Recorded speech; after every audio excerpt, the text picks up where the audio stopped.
आपको बता देता हूँ कि इस वीलॉग में क्या कुछ है जो मैं आपको अभी बताऊंगा। एक तो पंजाब हुकूमत की तब्दीली के लिए जो PMLN और PDM की जमातें कर रही हैं वो आपको बताता हूँ। मुन्ना सलाई का एक दोस्त गायब कर दिया गया है, उठा लिया गया है। एक्चुअली ये आदमी कौन है और रीज़न क्या है इसको उठाने का, उसके बारे में हम बात करते हैं। और ये बंदा है कहाँ पे, इसके बारे में अभी मैं आपको बताता हूँ थोड़ा सा। और तीसरा ये है कि IMF ने और शहबाज शरीफ ने दोनों के लिए कुछ पैगाम छोड़ा है। IMF ने हुकूमत पाकिस्तान के लिए और शहबाज शरीफ ने IMF के लिए।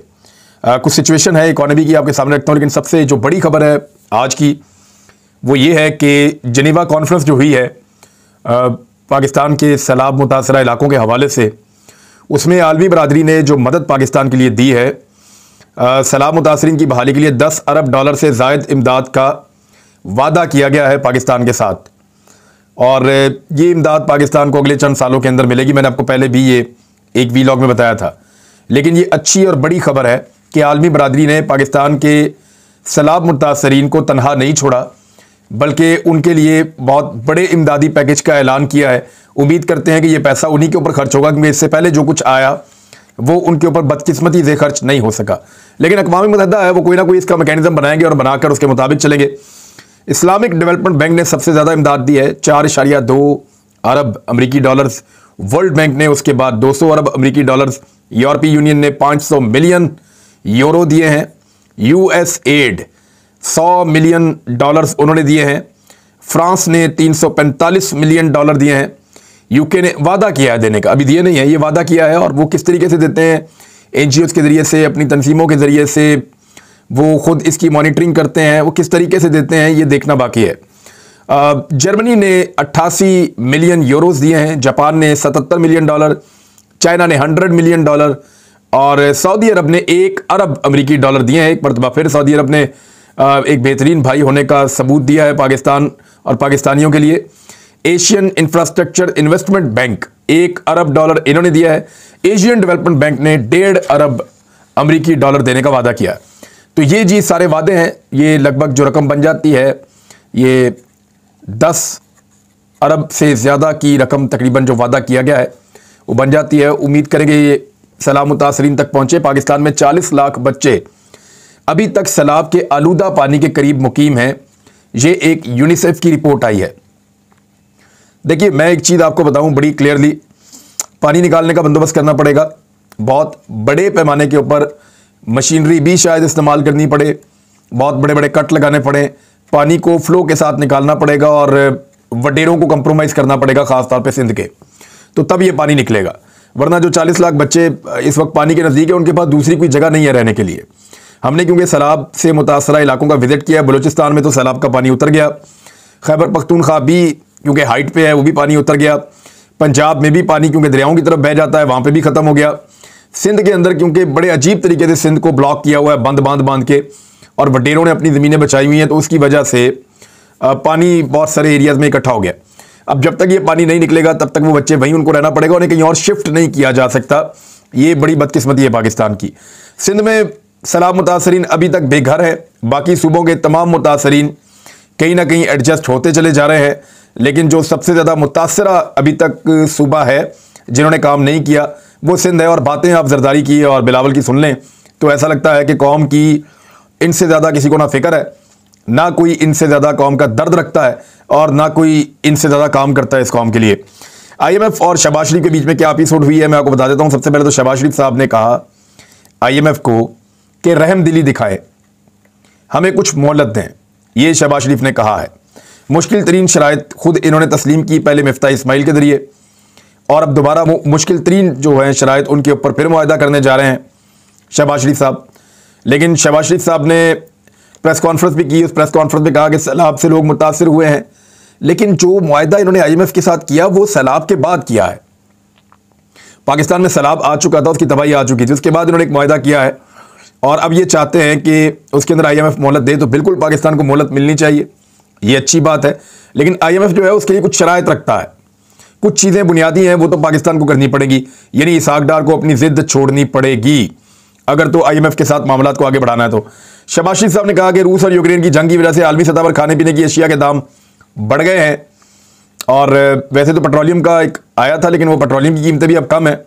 रूस और यूक्रेन की जंग इमरान खान साहब के दौर में और उसके शुरू के चंद महीनों में ज़्यादा इम्पैक्ट डाल रही थी, अब उतना इम्पैक्ट नहीं डाल रही। लेकिन क्योंकि यूरोपियंस को ये सुनने में अच्छा लगता है तो इसलिए शहबाज शरीफ साहब वहाँ पे जाके उस तरह की बातें कर रहे हैं। और शहबाज शरीफ ने कहा कि पिछली हुकूमत ने IMF मुआहदे की खिलाफवर्जी की। अच्छा, ये मैं हैरान हो जाता हूँ कि इमरान खान साहब ने तो एक बिल्कुल छोटा सा काम किया था और वो ये किया था कि 10 रुपये पेट्रोल की कीमत कम कर दी थी। और वो उन्होंने बताया भी कि हमने पैसा कैसे मैनेज करना है। और उस वक्त तमाम मालियाती इदारे कह रहे थे कि पाकिस्तान बिल्कुल बेहतरीन चल रहा है, पाकिस्तान ना डिफ़ॉल्ट की तरफ जा रहा था, ना पाकिस्तान को कोई और खदशात थे। डिफ़ॉल्ट तो इंशाल्लाह पाकिस्तान अभी भी नहीं होगा अगर पाकिस्तान ये पैसा इकट्ठा कर लेता है कि दोस्तों से मदद ले लेता है और कुछ पाकिस्तान के शहरी जो हैं वो सख्त इक़दामात जो हैं वो उठा लेते हैं, थोड़ा बोझ उठा लेते हैं, तो पाकिस्तान अभी भी डिफ़ॉल्ट से बच सकता है। और ये हुकूमत कभी नहीं चाहेगी कि ये मुल्क डिफ़ॉल्ट हो जाए, चाहे असासे बेचने पड़ जाएं, कैसे भी पैसे देने पड़े। अपने दौरे हुकूमत में मुल्क को डिफ़ॉल्ट करवाने की सियासी कीमत कोई भी हुकूमत नहीं चुकाना चाहेगी। तो सारी दो हुकूमत में चाहे पीपल्स पार्टी है, चाहे वो PMLN है, चाहे वो MQM है, चाहे वो बलूचिस्तान अवामी पार्टी है, चाहे फजल रहमान की पार्टी है, चाहे ANP है, सारी हुकूमत में है। तो जब ये सारे हुकूमत में हैं तो फिर ये क्यों चाहेंगे कि मुल्क डिफ़ॉल्ट हो जाए, क्योंकि इन सब के ऊपर इल्ज़ाम आ जाएगा। दूसरा, ये जो एक मतंजन बनाया ये पाकिस्तान की एस्टेब्लिशमेंट ने बनाया, इतनी सारी पार्टियां इकट्ठी करके हुकूमत बना दी, तो पाकिस्तान की एस्टेब्लिशमेंट भी नहीं चाहेगी कि ये वाली हुकूमत जो है ये चली जाए या इसके दौर के अंदर मुल्क दिवालिया हो जाए, क्योंकि हर चीज़ एस्टेब्लिशमेंट पे पड़ रही है, सहूलतकारों पे पड़ रही है, ताकतवर जो मुख्तदर हल्के उनके ऊपर पड़ रही है। हर चीज़ जो कुछ भी ये लोग कर रहे हैं, लोग बुरा भला इस PDM की हुकूमत को तो कहते हैं, लेकिन साथ ही साथ जो इन तजर्बाकारों को लेकर आए हैं लोग उनके भी लत्ते ले रहे हैं, उनके बारे में कह रहे हैं कि तुम लोगों ने ये किया गया इस मुल्क के साथ। तो रजीम चेंज करने वाले भी नहीं चाहेंगे कि इस दौरे हुकूमत में पाकिस्तान जो है वो डिफ़ॉल्ट करे, इससे उनको बहुत बड़ा नुकसान होगा और वो उस नुकसान से बचने की हर हाल में कोशिश करेंगे। लेकिन इकॉनमी की सूरत हाल मैं आपके सामने रख देता हूँ, छोटी सी 2 मिसालें। नंबर 1, इस्लामाबाद के अंदर एक दिन में दोबारा नान की कीमत 10 रुपये बढ़ गई है। तंदूर मालिकान ने अभी मजीद कीमत बढ़ाने का इंदिया भी दे दिया है, यानी महंगाई की गैर मामूली लहर इस्लामाबाद में तंदूर मालिकीन ने जो सार्फिन से 25 से 30 रुपए में एक नान वो बेच रहे हैं, 25 से 30 रुपए में एक नान बेच रहे हैं, जबकि रोटी इस्लामाबाद में 25 रुपए में फ़रोख्त हो रही है। जब ये रोटी 10 रुपए की थी तो मुसीबत पड़ी हुई थी, सबको बहुत महंगी है। 15 रुपए की 10 रुपए की रोटी बहुत महंगी थी, अभी 25 रुपए की बिक रही है, सबको सुकून है।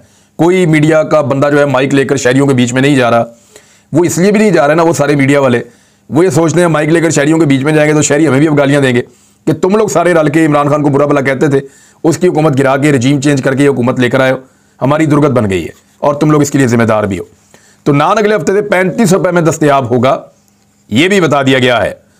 और जो इजाफा हो रहा है रोटियों की कीमत में, नान की कीमत में लगभग 75% तक का इजाफा हो गया है। एक ही दिन में जो LPG की कीमत है पाकिस्तान के अंदर, हुकूमत का कंट्रोल आप चेक करें कितना है, वो फी किलो पे 50 रुपए बढ़ा दिए गए हैं। यानी अगर आप 4 किलो या 6 किलो का सिलेंडर बढ़वा के आते हैं तो 200-300 रुपए आपको ज्यादा देने पड़ेंगे। तो 50 रुपए फी किलो इजाफा कर दिया गया है LPG की कीमत में। और मार्केट में LPG 250 से 255 रुपए फी किलो तक फरोख्त की जा रही है। इस वक्त घरेलू सिलेंडर 3000 रुपए और कमर्शियल सिलेंडर 11,350 रुपए तक पहुंच गया है। और आइंदा 24 घंटों में LPG की कीमत में मजीद इजाफा भी हो जाएगा।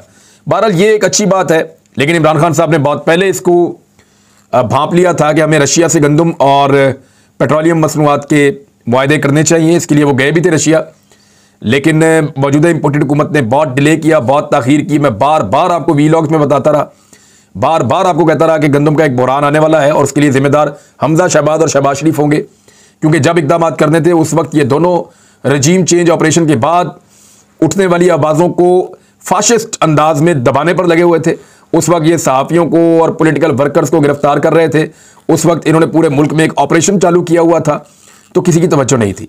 तो अब जाकर रशिया से पहली गंदम की खेप कराची में पहुंची है, लेकिन इतनी ताखीर हो गई है कि पूरे पाकिस्तान से जो मनाज़र हम देख रहे हैं वो इंतहाई अफसोसनाक है। औरतें, बुजुर्ग, बच्चे पैसे लेकर ट्रकों के पीछे पीछे भाग रहे हैं और गंदम मांग रहे हैं।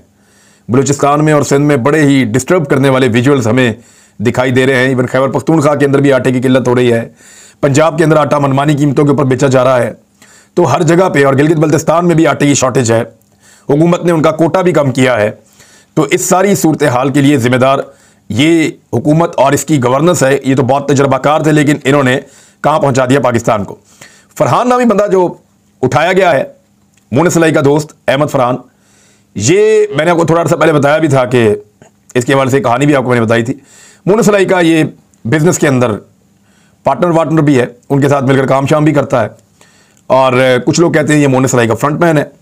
और ये बंदा गायब हो जाने का मतलब ये है कि परवेज इलाही पर, मोहन सलाई पे अब दबाव डाला जाएगा कि मोहन साहब और परवेज साहब हमारे कहने के मुताबिक चलें और इमरान खान को छोड़ें, या अपनी सियासी मुस्तकबिल को छोड़ें, हमारे कहने के मुताबिक चलें।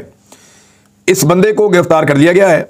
अगर तो ये बंदा अचानक मंजर आम पे आ जाता है और सबको पता चल जाता है कि ये आ गया, तो समझें फिर कोई ना कोई चीज़ तय हो गई है। अगर कोई चीज़ तय ना हुई तो फिर ये बंदा बहुत मुमकिन है कि मोनस के खिलाफ इस्तेमाल किया जा सकता है, और परवेज इलाही साहब को बाकायदा इसके लिए धमकी भी लगाई जा सकती है कि जनाब अली, जो समझ आ रही है आपको बात की, वो उस तरह आप करें जैसे समझाया जा रहा है आपको, और अगर आप ऐसा नहीं करेंगे तो फिर ये बंदा हमारे पास है और ये मोनस का फ्रंटमैन है, और इसने फलां चीज़ें जो हैं वो तस्लीम कर दी हैं। बार FI ने कहा हमारे पास नहीं है, पुलिस ने कहा जी हमारे पास भी नहीं है। अब जब ये, और अदालत के अंदर भी ये बयान आ गया है, तो मामला ये फिर इसको उठाया किसने है? ये वही पुराना वतीरा है, उठाओ लोगों को, ले जाकर उनको मारो कुटो, उनसे जो है वो पूछो कि तुमने क्या किया है, और लोगों के खिलाफ उनसे इंफॉर्मेशन निकलवाओ, फिर उस इंफॉर्मेशन को इस्तेमाल करो सियासी इंजीनियरिंग के लिए। तो बज़ाहिर ये वैसा दिखाई देता है, और मोहन सलाई ने अपने ट्वीट पे भी इससे मिलती जुलती बात की है। बहरहाल अगर ये इसने मोनस के साथ मिलकर करप्शन की है, या वाकई में ये फ्रंटमैन उस लेवल का है, तो फिर इसको FIA उठाए ना मुकदमा दर्ज करके, फिर इसको नैब उठाए मुकदमा दर्ज करके, ये या एंटी करप्शन या कोई और उठाए मुकदमा दर्ज करके। ये क्या तरीका है कि एक आदमी को उठा के गायब कर दिया गया है, तो रियासत भी मौजूद है, रियासती इदारे भी मौजूद हैं, जिनकी जिम्मेदारी है वो भी मौजूद हैं, सारे डिनाइल में, और बंदा गायब है। तो ये तो बनाना रिपब्लिक में होता है, ये नॉर्मल मुल्कों के अंदर ऐसा नहीं होता कि बंदा उठा के गायब कर दिया जाए, सिर्फ सियासी इंजीनियरिंग, मुबैना सियासी इंजीनियरिंग जो कही जा रही है उसके लिए। अब आ जाए परवेज इलाही साहब के बारे में जो पैगाम दिया है राणा सनाउल्लाह साहब ने। एक तो हमजा शहबाज साहब को फौरी तौर पे कहा गया कि आप पाकिस्तान वापस पहुंचें। जब भी उनको वज़ीर आला बनाने का इरादा होता है तो फिर उनको पाकिस्तान पहुंचने का कहा जाता है, और अगर उनके वज़ीर आला बनने का इम्कान होता है तो वो पाकिस्तान आ जाते हैं, अदरवाइज़ वो पाकिस्तान से बाहर ही रहते हैं। हमजा शहबाज पाकिस्तान में नहीं आते, पाकिस्तान से बाहर रहते हैं, लेकिन जैसे ही उनको पता चलता है कि उनका वज़ारत आला का कुछ चांस बन रहा है और कुछ पॉलिटिक्स करनी है, तो फिर उनको पाकिस्तान में कॉल करके बुला लिया जाता है। इतनी हैसियत है इन लोगों के सामने पाकिस्तान के लिए। परवेज इलाही इस्तीफ़ा दे दें, उनके पास 186 अरकान नहीं है, ये राणा सनाउल्लाह ने कहा है।